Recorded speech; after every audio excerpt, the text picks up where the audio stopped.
Thank you.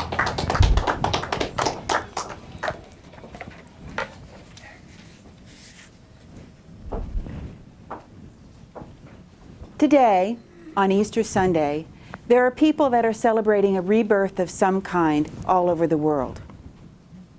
Today, Mr. Toastmaster, fellow Toastmasters and honored guest, I'm celebrating my own rebirth by honoring the woman who taught me to love. Her name was Dottie Lauricella.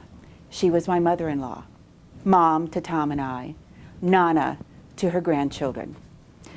Dottie stood 4 feet 11 inches tall.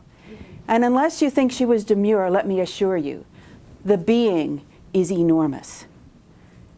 She looked at the world this way, with her feet apart, her hands on her hips, her chin up, and looking at the evildoer and saying, "And just what do you think you're doing?"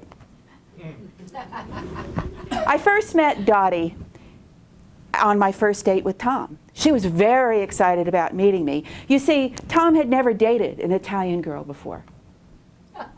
I lived in Dayton, Ohio. It's this relatively small city in Ohio with a small Italian community.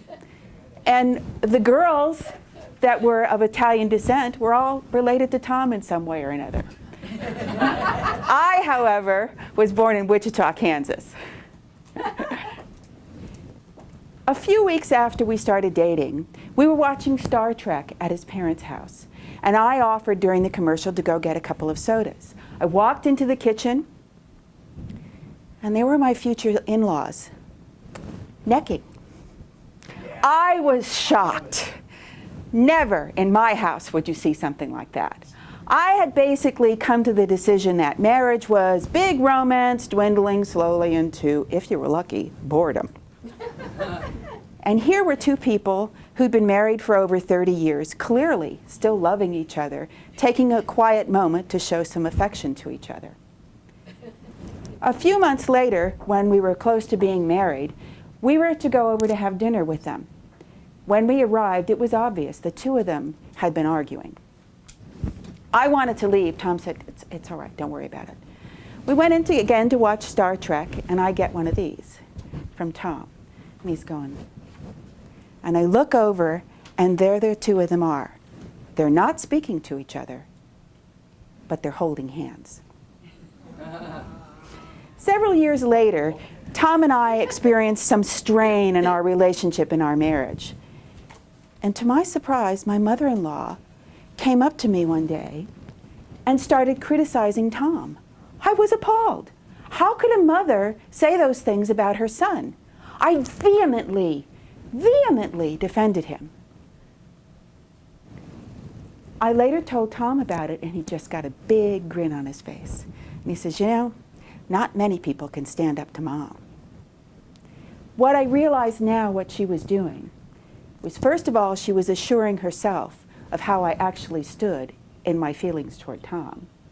And secondly, she was reminding me how deeply I love this man. So today I stand here in front of you and tell you about a woman who has lived through many adversities, things I would never want to confront, and she did them with grace, with style, and energy. I give her the Best Mother-in-Law in the World award. But as I do this, Mom, I have to out you. I know what you did on the day you went to heaven.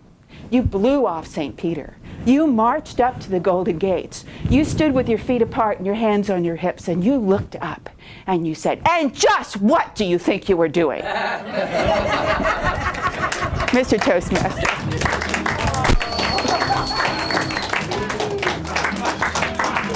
Thank you.